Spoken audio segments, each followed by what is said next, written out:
This is the Comics Alternative Interviews, a conversation with Ger Apeldoorn.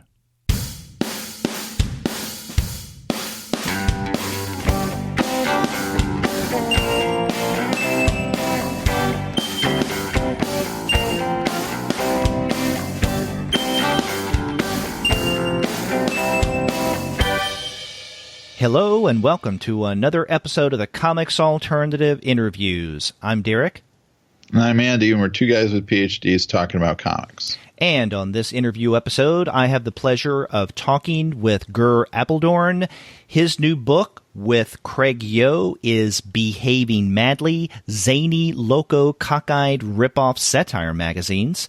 But before we get to that conversation, we want to let all of you know that this episode of the Comics Alternative Interviews is brought to you by the wonderful folks at Discount Comic Book Service. Go to their website, dcbservice.com, for all of your comics pre-ordering needs. There, you're going to find all DC, Marvel, Image, and Dark Horse titles at 40% off of the cover price if you pre-order. For all of the other publishers, you'll find that those discounts are going to be anywhere from 20 to 35% off the cover price, and every single month you're going to find some unbelievable, mind-blowing specials. Sometimes those specials could be as much as 45% off the cover price, sometimes 50% off the cover, but every now and again you can find discounts that are even more impressive than that. That's right, and this month is, and every month you can check out their bundles where they give you a deeper discount on multiple comics from the same publisher than you'd get if you bought those comics individually.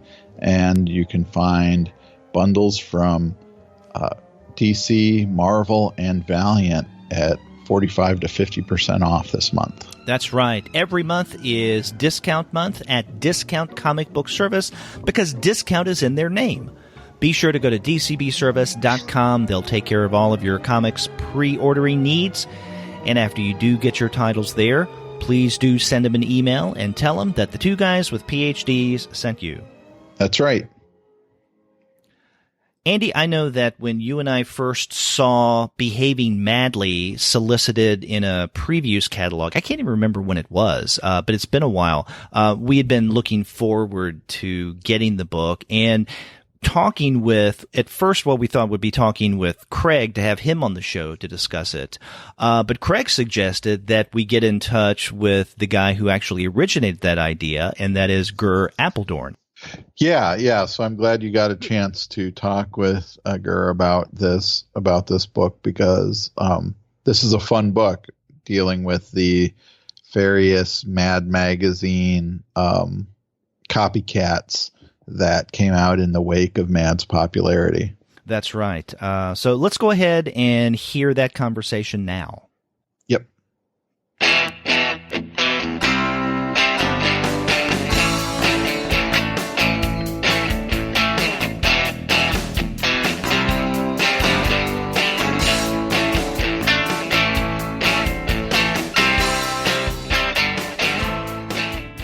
I'm pleased to have on the Comics Alternative Ger Apeldoorn. His new book, Behaving Madly, will be coming out soon from IDW and Yoe Books. Ger, welcome to the Comics Alternative. Hi, welcome. Glad to be on the show. Yes. I'm wondering if you could tell me a little bit about how Behaving Madly came about. I mean, this is a wonderful idea for a book, and I'm wondering why we haven't seen this as a Yoe book sooner. Yes. Well, it sort of got together over the years. I think I started working on this book about 6 or maybe 7 years ago. I've been running a blog on comics, newspaper strips, and cartoons from the 50s. It's called The Fabulous 50s, and I've been doing that daily for over 10 years. And through that, I came in contact with Craig because I scanned material from that period, which I think is not given enough attention in the official history, both the history of the newspaper comics and the history of comics. It's usually ignored and seen as a wasteland. which I think it's not. I think it's full of beautiful work, beautifully written, satirical, exciting, beautifully drawn stuff, and I scan that stuff and I publish it on my blog. And because I scan all the stuff myself, I got in touch with Greg, who was looking for material to use in his many books. And I think the first thing I did for him, I found a cache of a very rare one-page movie reviews in comic strip form by Milt Gross. So I scanned all of those and I gave them to Greg, and he used them in his big Gross book. And accidentally, those Gross strips were among the most visited pages on my blog. Because one of the nice things about the blog is I can sort of test what interests people and what not. Some stuff I get very few hits, and other stuff people keep coming. And since I'm also very interested in anything to do with Mad and Harvey Kurtzman and the satire boom, even on television and records, the satire boom of the late 50s and the early 60s, I started collecting all the Mads, first all the Mads, then of course Humbug and Trump, and as many issues of Cracked and Sick as I could get my hands on, which were all the big name titles. And then I discovered that there were several knockoffs, poor imitations that were seen as the worst of the worst. Actually, there's a book that influenced me a lot, which I read when I was younger. It's called Comics with an X, and it's an overview of American comic strips. And it has a page in it reprinted the first time I saw that from a satire from Mad by Wallace Wood, a satire of the movie Julius Caesar, which Harvey Kurtzman, who wrote all of Mad for the first 24 issues, he cleverly made it into a manual how to make an imitation of Mad. And so that opens with a whole page of Wally Wood character, mentioning all the names of all the Mad comic book knockoffs. So immediately as I saw that, I thought I have to have all of those. So I was lucky enough to be in my early 40s when eBay was brought among us. And so I was able to buy lots and lots of stuff, even in a time when postage was not an issue, which it is now. And I got all of those, and I wrote a huge article about all of the Mad comic book imitations for Roy Thomas's alter ego. In fact, it was so large he used it in 2 separate issues. I think it was 70 pages in total. An overview of all those titles, annotated list, in fact. And then I was talking to Greg about books he was doing. I think it was on Skype. And he said, "Why don't you turn that alter ego article into a book? Because I'm doing reprint books and I can reprint all that material, and you can write the introduction because you obviously know everything about it." So we set about doing that, and then I think a couple of months later, Fantagraphics came with the same book. I won't mention the title because it's competition. Not for this book, though, but we had to stop doing a book about the Mad comic book imitations. But of course, Mad, with issue number 28, with issue number 25, Mad changed from a comic book to a magazine because the publisher, Bill Gaines, wanted to escape the comics code and the wrath of the comic book sellers who wouldn't take his comics, and he was going bankrupt. And then he had Mad, and Mad was his only success. And someone told him, "Why not make it a magazine? Because then you get 25 cents for every copy, and you'll circumvent the whole that you're a bad comic book publisher thing." So Mad was turned into a magazine. A huge huge success. And just like when Mad, the comic book, was at first a success, everyone started doing an imitation of the magazine Mad. In fact, you had two waves. I have made the chapters of Behaving Madly into several waves. And the first wave was around 1955, 54, 55. And later, when Mad first was announced to be selling more than 1 million copies, you had a second wave.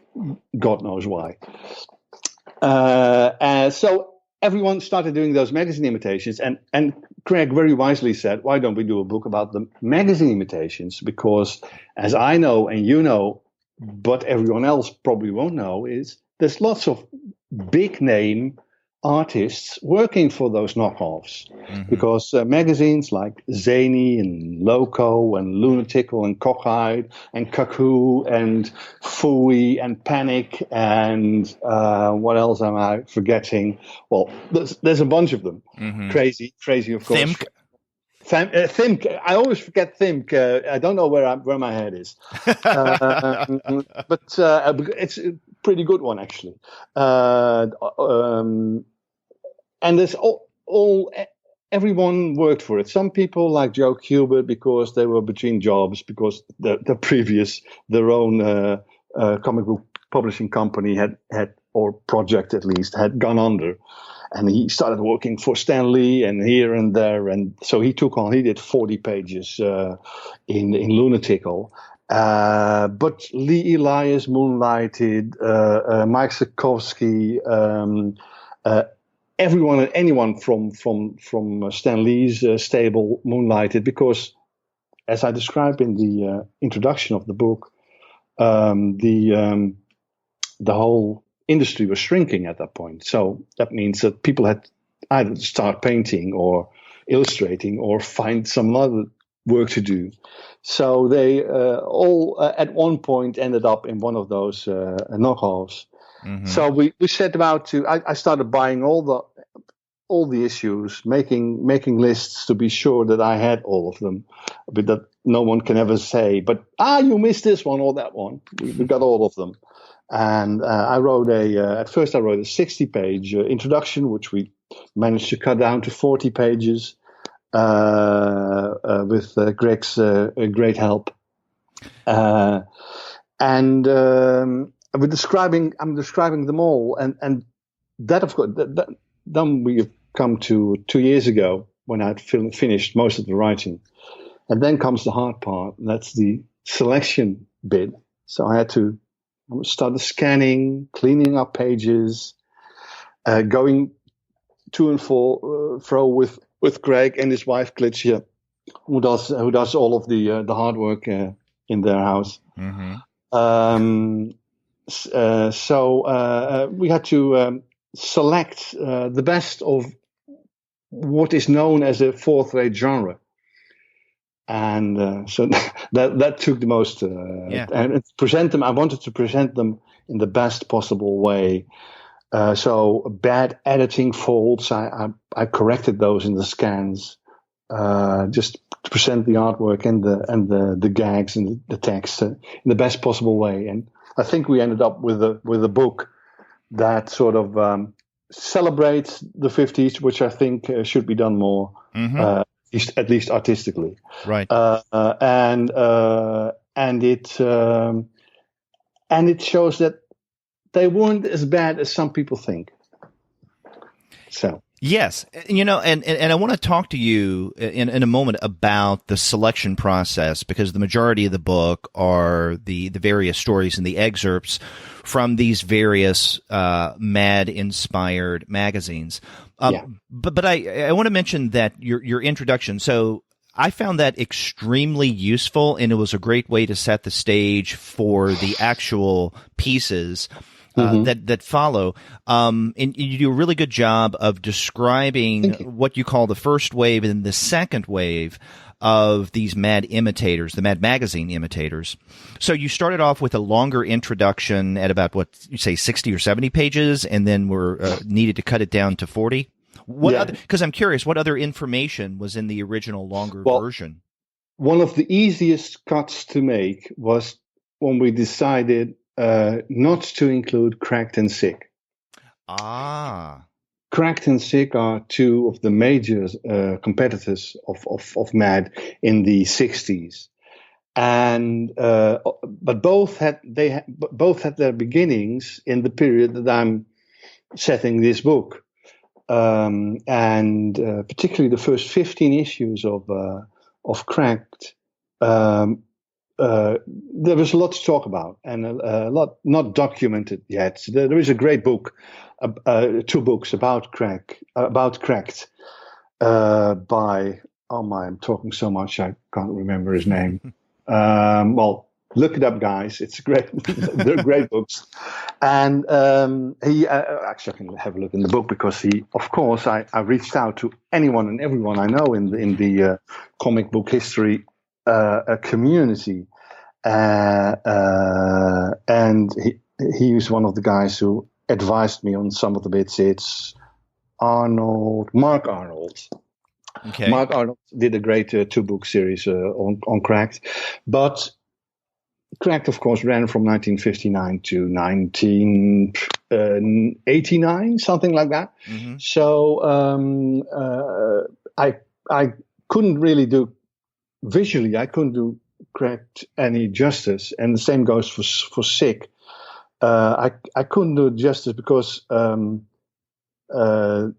they were eating up too many pages. I mean, it's both us. I think actually that both Cracked and Sick deserve their own book. And I know some people are trying to do a Cracked book. I know Jim Simon, who is Joe Simon's son. Joe Simon was the editor of Sick. Jim Simon wants to do a Sick collection. I wish them all the best with it. I think I'd be the first to buy them. But yes, I spent about a year writing separate chapters about Cracked and Sick and finding lots of information that got scrapped. That's interesting because that makes sense to me that a good chunk of your original introductory essay was devoted to Cracked and Sick. I think that in terms of the editing and cutting down that introductory essay, you guys did a good job because you make the case that the reason why you're not including Cracked and Sick is because those were longer running magazines, right? Yeah. And all of the others that you cover in that first and second wave, such as SNAFU, Cockeyed, Bunk, even something as ephemeral as Who Goofed, Frenzy, Panic, and so on and so forth. Those didn't really last that long. In fact, unless I'm mistaken, the one magazine that seemed to last the longest, albeit with different titles, was From Here to Insanity, Crazy Man Crazy. This magazine is crazy. Is that correct? Yeah, that's and also that's the one that gives the collectors the most headaches. Because of the title changes? Because of both of the title changes and the fact that the format changes that go along with the title changes. And the fact that there's a lot of name artists working for some of the titles. So you have Jack Kirby in one issue. You have Steve Ditko in 2 issues. You have Virgil Parch, VIP, the famous cartoonist. Basil Wolverton. So these are all separate collectible artists. And we've included as much of those pages as possible, because I see this book. We've written this book for the general audience. We've not written it for the collector audience. We know collectors will need to have this because it's a great collection, and I think it's the best presentation of the material you can find anywhere. But it's not written for them, and we'd love if someone picks it up at a Random House Penguin bookstore and he thinks, oh, I want to get more of this issue, or I want to see more of that. They should be able to afford it. And that one issue that has Jack Kirby and Steve Ditko in it, one issue of Crazy Man Crazy, it's, I think, in a bad state, it's about $70. Wow. I sort of wanted to take that out and make it as clear as possible for people. If you want to go in and buy something else, this is the one. And for From Here to Eternity, so it was at first as a comic book, then it was From Here to Eternity, or then Insanity. Insanity. Sorry, that's one of the many things Craig did is save me from my many typos, or brain typos. What do you call them? Brain morphs or something like that. Brain farts. Yeah, brain farts. That's it. Yeah, of course, there's a word for it. So then it became a magazine, and first it was called From Here to Insanity. Then it was called From Here to Insanity / Crazy Man Crazy, but in the Ditcher it was called Crazy Man Crazy / From Here to Insanity, and it goes from a tabloid, from a magazine size to a digest size to a magazine size again. It's just a pure mess. So we put a list, and we did it in a yellow box, so you can cut it out and keep it in your pocket. Wow! So the production changes were as crazy as the title. They were, or you can even say they were as crooked as the company that published them. That's a good one. You were mentioning.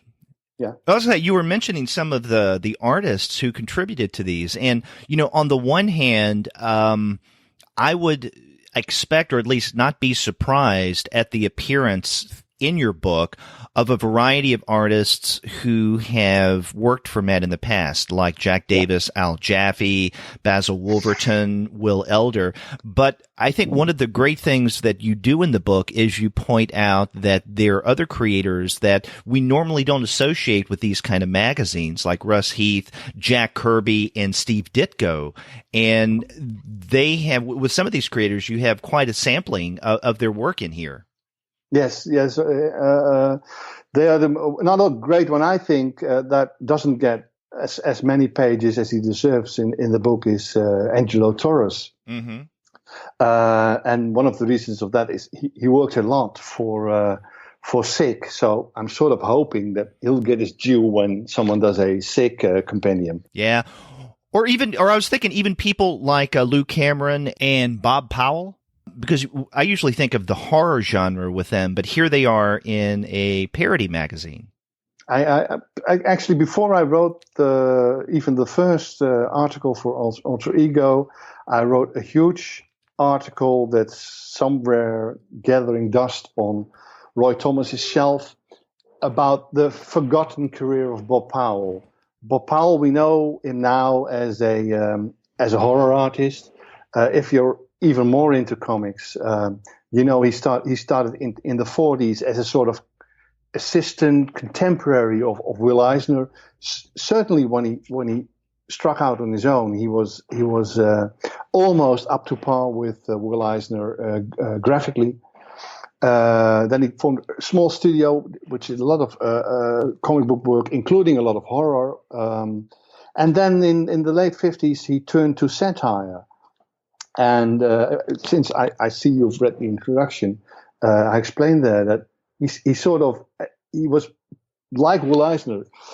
He was always looking for making a company out of it. So I guess he got together packages, and a lot of artists that are in this book were actually gathered by Bob Powell, who was getting together talent for Panic. He's a lot in Panic, and so is Angelo Torres, but he got some other guys to come along with him as well. And then from Panic he went to Loco, and then he went to Sick, and in Sick he did about half of each issue for 60 issues long. So I wrote a huge article about Bob Powell, who died in 1966, too early from cancer. And the last 8 years of his life, no one remembers what he did. But I think he was a great satirist. Very, very rough. I mean, very, very. he wasn't sweet in his satire. He's more like we are. He's a bit less loving and a bit more stern in his satire. So he and Angel Torres are often together in the book or apart from each other, but they're very, very interesting. Another one who was with them is Howard Nostrand. Oh yeah, Howard Nostrand is in the book as well. I just, if people want to go to my blog, where I sometimes put stuff that I wasn't able to put in the book. There's a small comment. There's a 3-page story by Howard Nostrand in the book, where a horror story, and which is the reason why I chose it. And on the 3rd page, a group of people are running down the street, running after some sort of monster, and one of them is Superman. And I've put underneath every reprint, I tried to put down the name of the writer and the artist as far as I could find them. Some of it involved reading the credits, which can be very hard for some people. And sometimes I had to guess, but it's an educated guess. So I put down underneath there, written by Jerry Siegel, art by Howard Nostrand. But I cut out the bit where I explained why I think that particular story was written by Jerry Siegel, the Superman creator. And that is because he did quite a lot of that type of work. He's in some of the mastheads. He was editorially involved with some of those magazines, but also in that one panel where you see a bunch of people running after the monster and Superman is among them. Superman doesn't have an S on his shirt. If you look closely, he has a JS, which I see as a shout out by Howard Nostrand to the creator of Superman. That's right, yeah. At that point, no longer allowed to claim that creation. Right, and this is, I think because I'm looking at it now, this is the story that opens that section of your book, Monster Department. It's called Horror Tale, and this is on page 132. For those, when you get your book, copy of the book, make sure that you check that one out. I mean, it's really interesting. Now, I mentioned that this is in your chapter, Monster Department.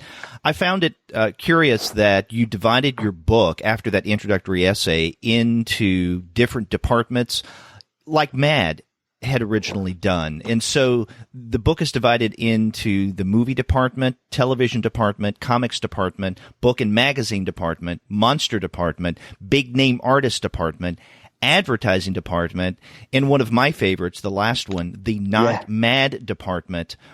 And so, and that's how you organize the various selections. And you don't do it chronologically, but you do it by topic, which I think is quite effective. Yeah, thank you for that. There's no great intellect going behind that. It's just following your hunches and seeing what it will bring and how it will work out. And I agree, this worked out very well. One of the impulses for that indeed was the fact that Mad uses departments, and we tried any sort of name for them. We had department, we had section, I think we had a funny title at some point, because all those Mad imitation, they also use departments like Mad did. And Mad actually originated that because they wanted to make clear to their readers that they had gone from a comic book to a magazine. And that's why Harvey Kurtzman invented the departments.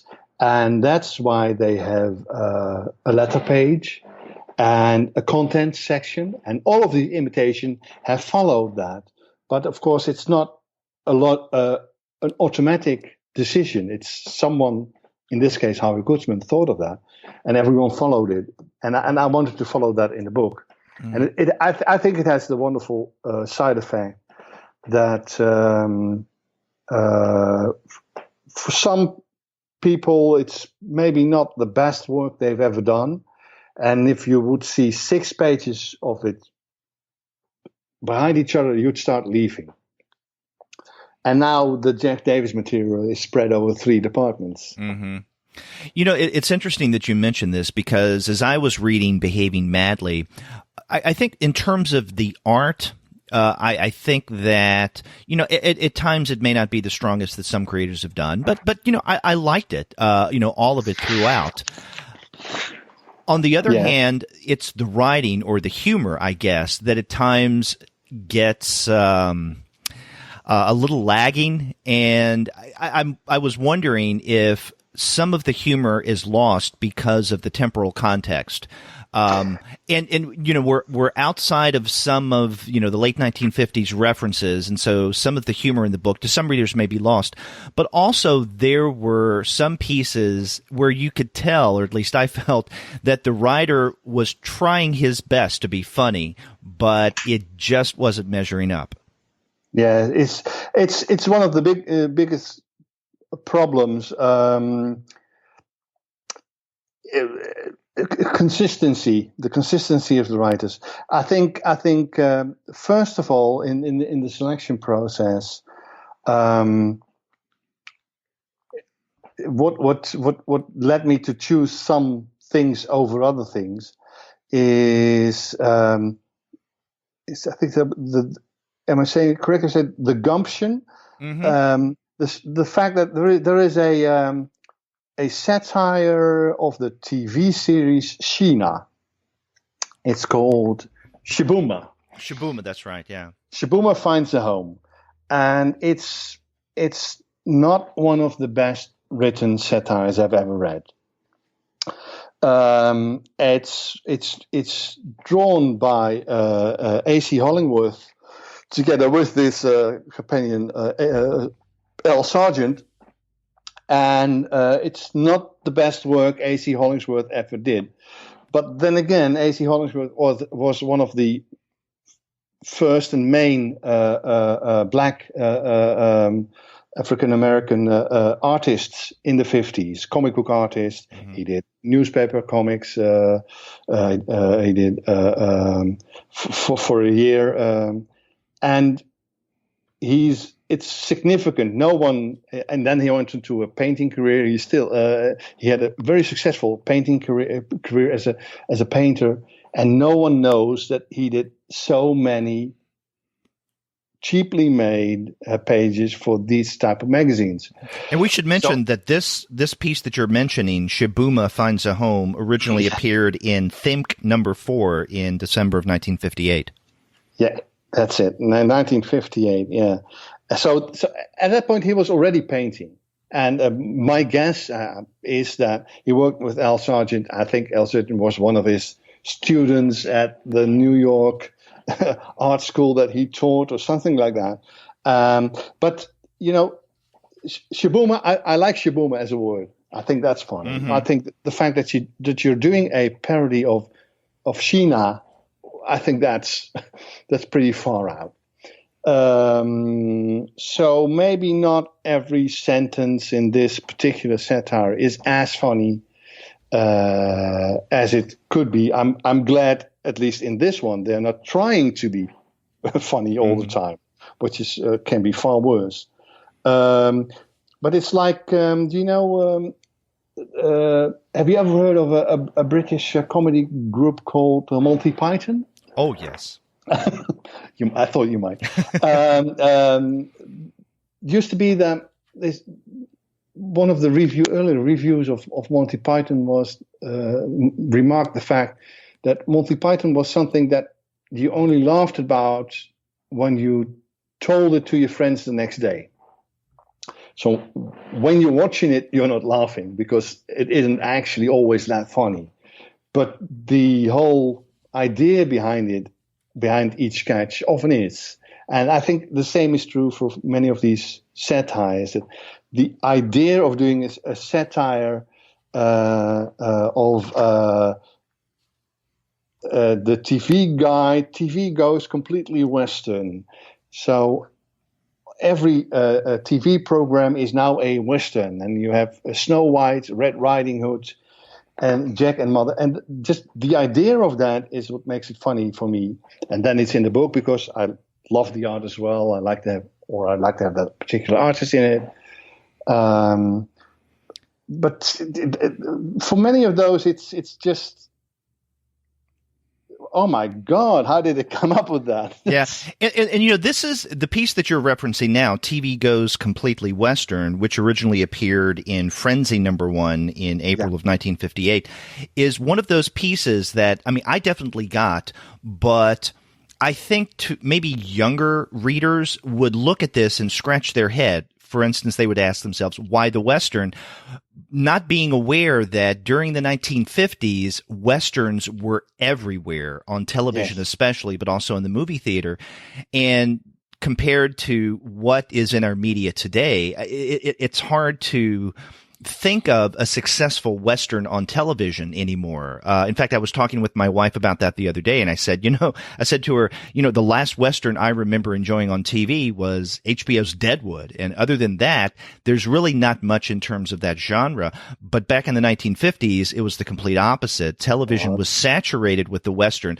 So it makes sense that they would parody the Western by plugging a variety of stories like Red Riding Hood, Snow White, Jack and the Beanstalk, and into doing them the Western in television series style. So that's right. If you go even deeper into it, the one of them looks like Rawhide, and the other one looks like Bat Masterson, and it's very for a parody. It's very intricate. It's one of the things that had to.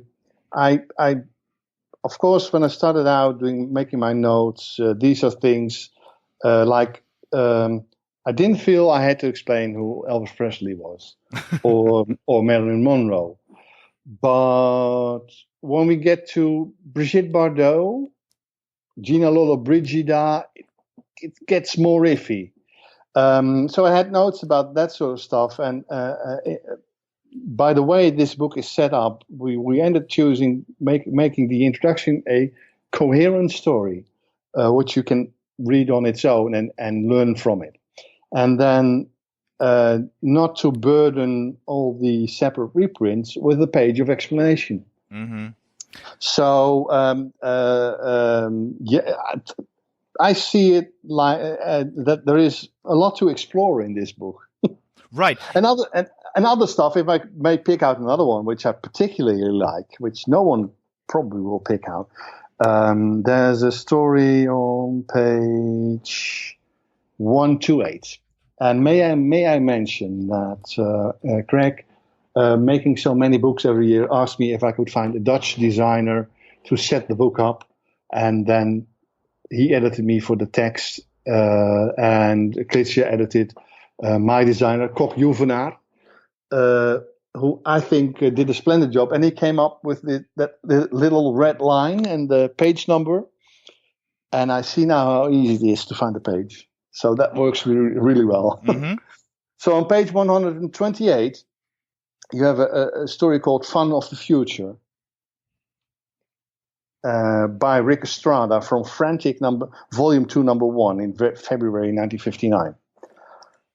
And this story predicts the Facebook.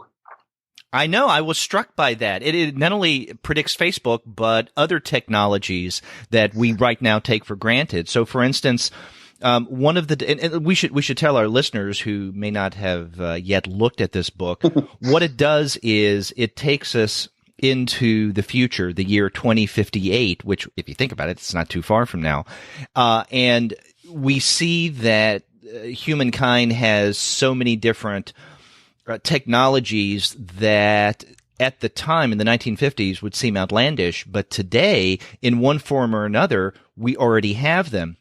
And so, for instance, there's one, it says, for hi-fi fans, there's a portable set you can carry in the palm of your hand, plays records and tape with enough volume to be heard 3 miles away. The iPod or the iPhone, you have it right there. And you mentioned Facebook. And so, and also animated comics, with also sound effects, which we definitely have. I'm glad that you mentioned this story, Fun of the future because it struck me of all the pieces in this collection as the most insightful, and in some ways, which is weird coming from a collection of parodic pieces, the most serious. It's a great piece. I'm glad it got it. We only put it in at the last possible moment because we needed an odd number of pages, and I'm glad it got in. Not only because I like it, but I like the art as well. I think my guess is this is by Rick Estrada, which might be stretching it because Rick Estrada is all over the first 2 issues of Frantic, Volume 1, and then he leaves. But this is in Volume 2, Number 1. But I think it's his style, it's his work, something probably he left behind before he left. And he's one of those forgotten artists. I think this is so much fun. Of course, it's slightly more cheaply made than Mad would be, but then it has an Alex Toth type of attraction to it. I'm very pleased that Rick Estrada is in the book because he's one of the 5. There's a couple of artists that I've come across that I think, oh wow, I didn't know. Like you mentioned, Lou Cameron. Mm-hmm. Who is, of course, just a third-rate horror artist, and then I think he went into magazine illustration and pulp pocketbook writing or something like that. And he has a great 2-piece Pets You Can Own from Shook Up Number 1, and it's all sorts of weird monster-like pets, like the flat-headed, 3-nosed bubblegum popper, and the high-sided, white-walled pizza baker, and the rich-baked, ring-tailed side-branch stroker. And I just didn't know he could draw so well. I think that's... So it's lots of finds. The big names are in there because we want to attract the buyers. But there's... John Forte is in it. I think Joe Sinnott got left out. We had 4 pages of Joe Sinnott. I just couldn't fit them in. Who is the famous as the Jack Kirby inker on the later Fantastic Four issues. Well, what are some of the other selections that you regrettably had to leave out from this collection? One of the ones I regret most is work by Joachim Elbister. Or Al Bister, sometimes he signed. He was a South American artist who went to America. He drew cartoons, usually for those girly pockets, in a semi-realistic style. He drew all sorts of comic book stories. A lot of those for Simon and Kirby for the mainline imprint that the company that Joe Simon and Jack Kirby owned, and he worked for several of their titles, did realistic war stories, and worked right, left, and everywhere. And he does he has a sort of scratchy drawing style, and he didn't get into the book at the last possible moment. First of all, because we couldn't afford. There's a 4-page story I would have included, and I'm going to show it on the blog, on my blog. And it's an Elvis parody, and we also had a great Elvis parody by John Severin, who started out with SNAFU and then worked for several of the other titles before landing at Cracks, but. He always was a very good artist, John Severin, and his Elvis parody. Is that I Was a Teenage Slob from Outer Space? That's the one, and that's just. We even use it for the end papers. That's just such an amount of work for probably so little money. Yeah, that was really a standout piece, and this one originally appeared in Loco number 1, which came out in August of 1958. Yeah, so we already had a Elvis movie parody, and Joe Elbistor also did one, King Creole, and it was written by Gary Belkin. And Gary Belkin is a comedy writer. I'm a sitcom writer originally. So I know the whole world of movie and television writing, and I have my own heroes there. And Gary Belkin was one of my heroes as a sitcom writer in the 60s. Not that I was young enough to have seen that, but I've seen it later on. And he also worked for Mad later on. And he started out working for these magazines, especially for Crazy, for the Charlton gang. He is probably the funniest writer in all of these magazines. And I have some of his work in this book, but I couldn't properly say it was his because the writers didn't sign. But if you there's a Peanuts parody in the book by Jack O'Brien. Let me see, that's on page 92. This is Goobers. So Penis, that's right. Penis becomes Goobers on page 92, and it's by Jack O'Brien from This Magazine is Crazy, Volume 4, number 7. And this is Jack O'Brien was just a simple low-rent cartoonist who did a lot of work for Charlton and later for Harvey as well. He did the Sad Sack comic books. And this is such a clever early Peanuts parody. I think it's equals the stuff that was done in Mad. And I think this is one of the things that Gary Belkin wrote.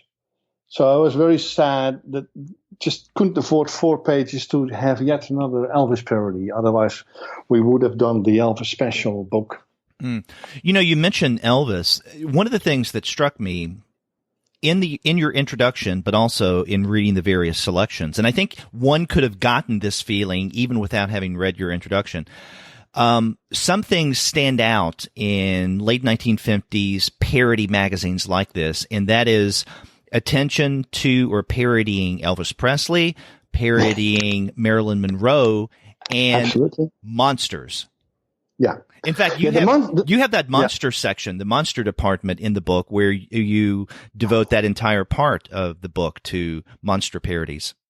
Yes, for some reason, I noticed this when I first wrote my article for Alter Ego about the comic book imitations. There it was even more clear that there were some people who thought that anything about monsters is a satire. I didn't get it, and at least in the Mad magazine imitation, it often works out. These monster pieces are actually quite good because they were able to include other stuff into it, but making it more of a period satire.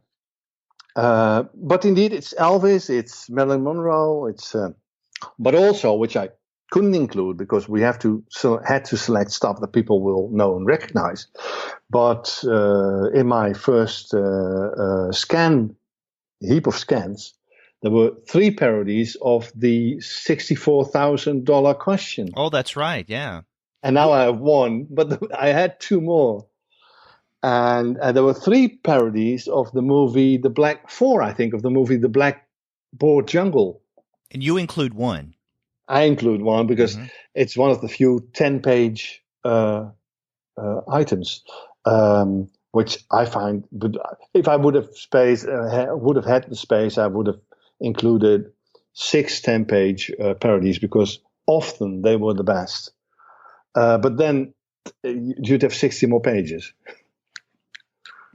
So you couldn't make the book longer?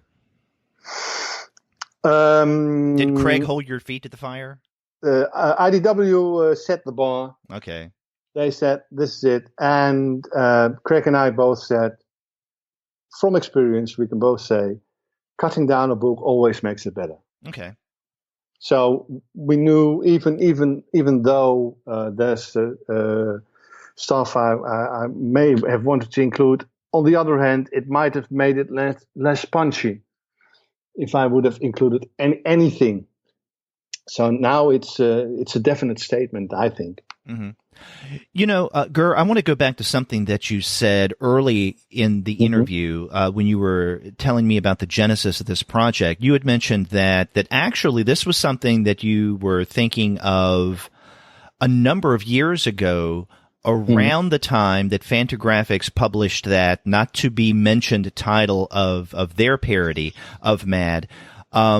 So your original idea was to do a parody of the Mad comic book, but then that eventually became what Behaving Madly is now, parodies of the Mad magazine.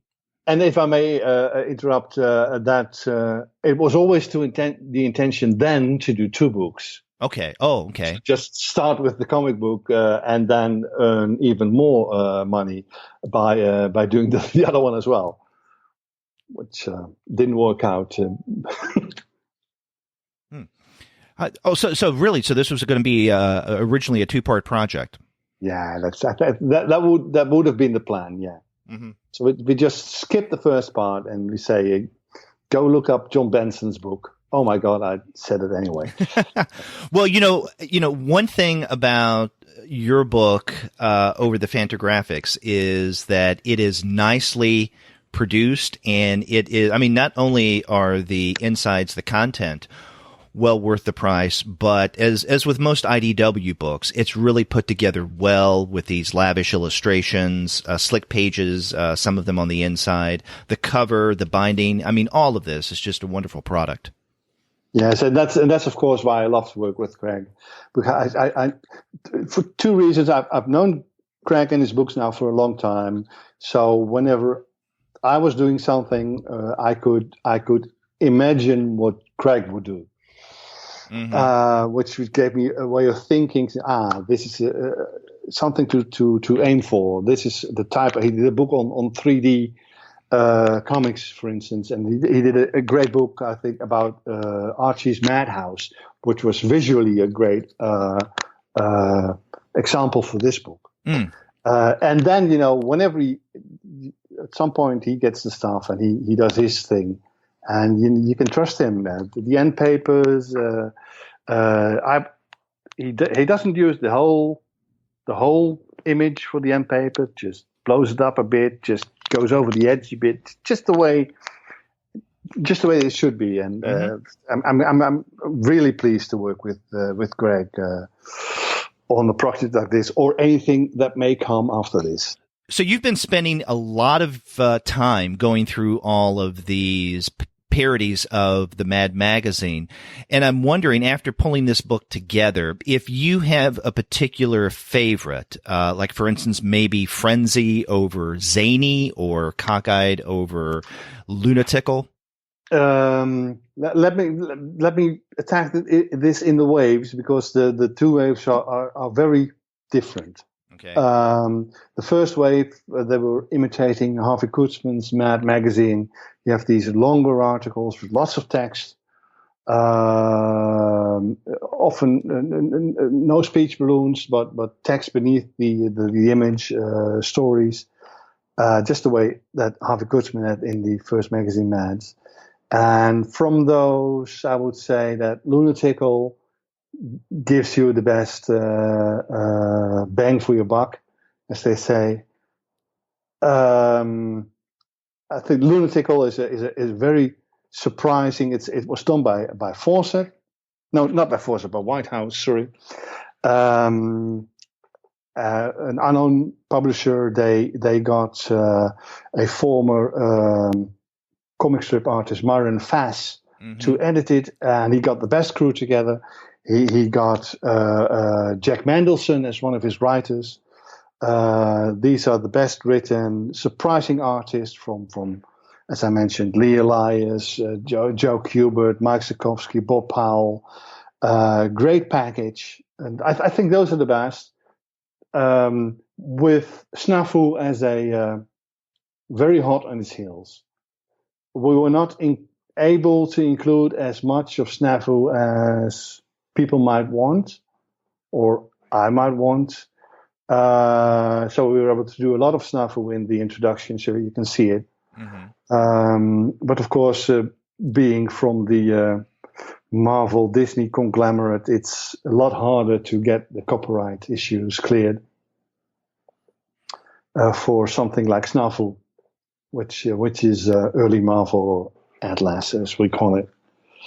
I'm hoping someone will do a best of Stan Lee book or something like that with stuff from SNAFU in it, and especially Joe Maneely, who's in the introduction, and anything Joe Maneely did is gold. And from the later, from the second wave, I'd go for Loco, which is also very surprising. Loco was a quality product. The editing wasn't as good. When I did the book, because I want to represent the artists and at their best. Several things we did editorially. Sometimes I corrected a couple of editorial decisions. This sounds more scary than it is. If you go to page 117, Mike Monster, Private Eye, which is a parody by Dick Briefer, the famous Frankenstein artist, from Zany number 3. Mm-hmm. And the lettering was crooked, and I made all the lettering 10% smaller because they were running against the edges. So I thought, well, you get the same impression, this is what it's like, but actually in Panic itself, the editing was quite horrible. So I did that, and Loco is just a little bit less in the editing department, but in the art and writing, I think Loco is the one to get. And of course, logo number 3 for the collectors and those who are interested in Mad itself.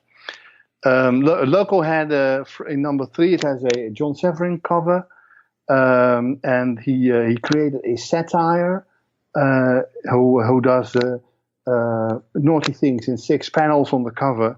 And one of those things is he sticks pins in a voodoo doll of Bill Gaines.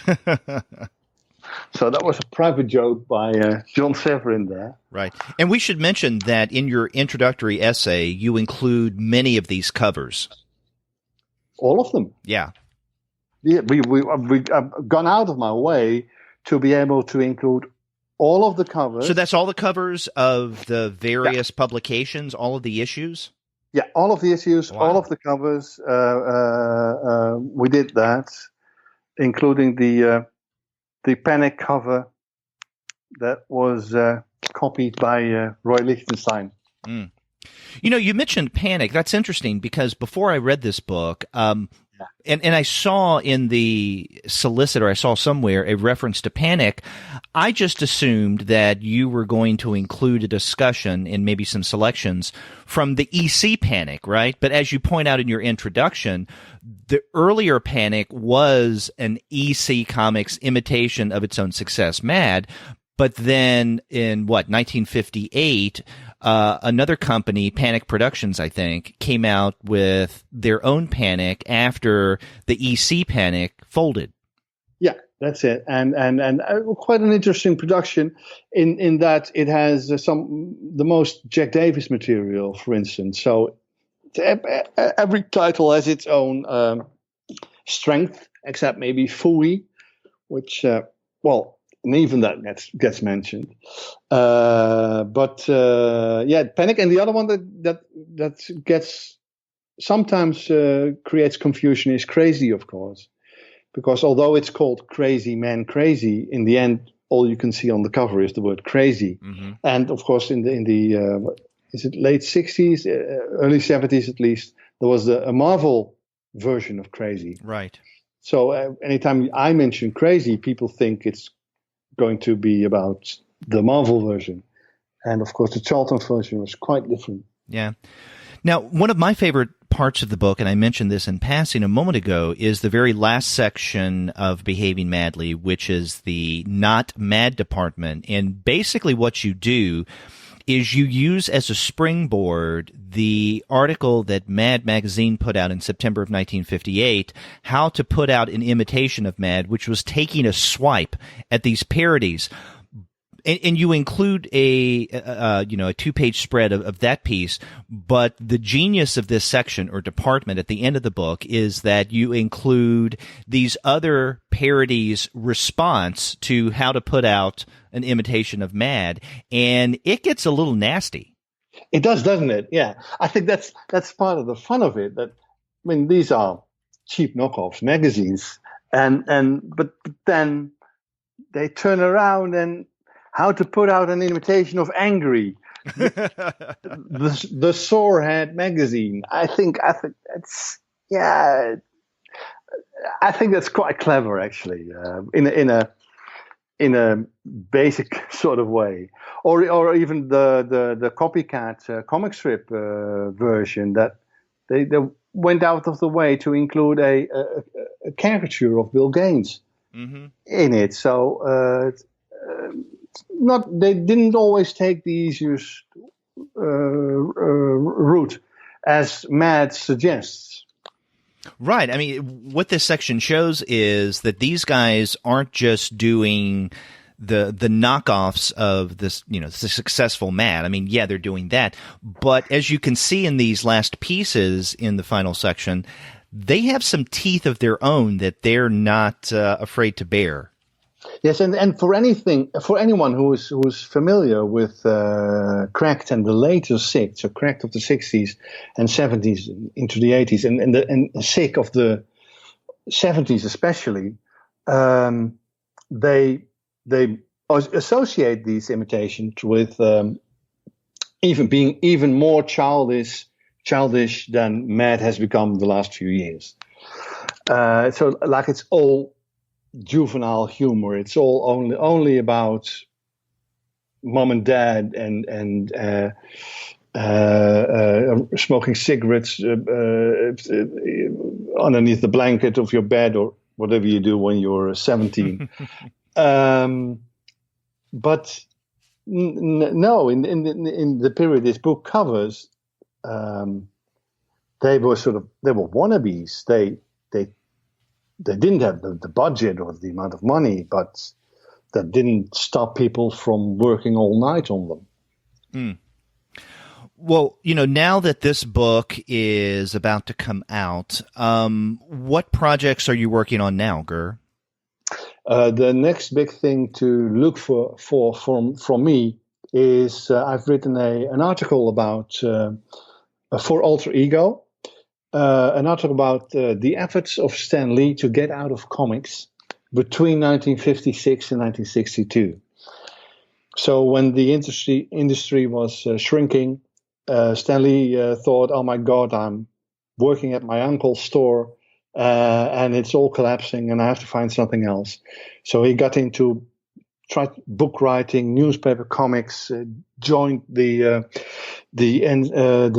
National Comics Society, and at the Billy Island collection at the Ohio State University, they have the Tony Mendez collection, which is the complete correspondence of a comic strip agent called Tony Mendez, and she was also Stan Lee's agent.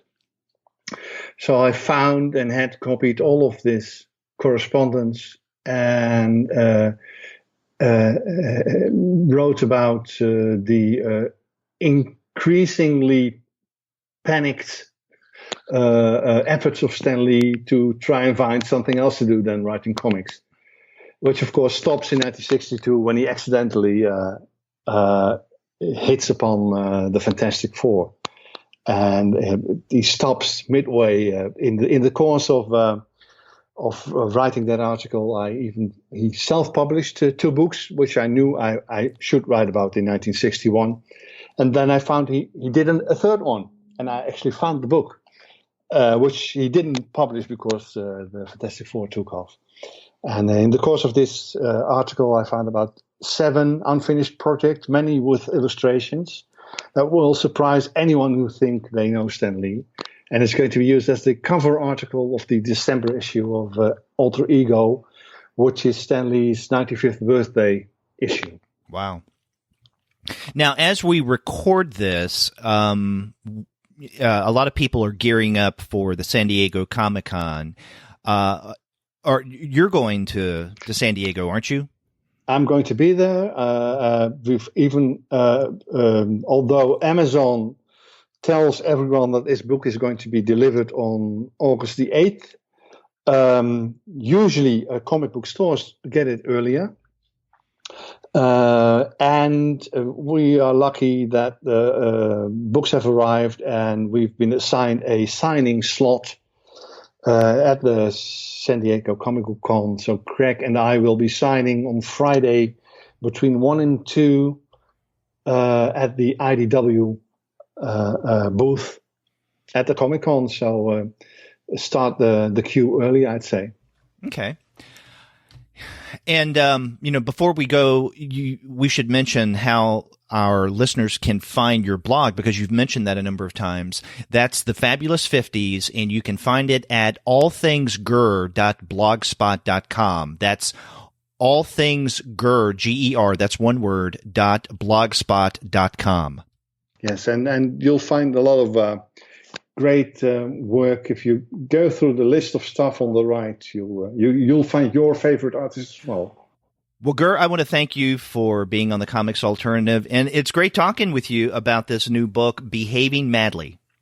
It's been fun, and I'm glad you prepared so well. You actually read the book, which is always a help. Of course. Yeah. Enjoy San Diego. I will.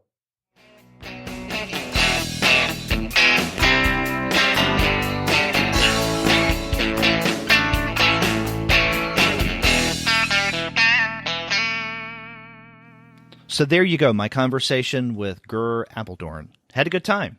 That's good. Yeah, I'm glad you got the chance to do this interview. Yeah, and not only did I have a good time talking with Ger about the actual contents in Behaving Madly, and in fact we did some deep dives into the content, but I was especially interested in the genesis of this project, and this is interesting, the fact that he had wanted to do a companion book, actually one that was supposed to come out before Behaving Madly, but Fantagraphics did what they did with the satirist form of parody, and that kind of sunk his original idea. So he and Craig decided to do the magazine side of the mad satire phenomenon. Yeah, I'm glad you got to that subject, because I was actually wondering about that, because I have both of those books, and I like them both a lot. Yeah.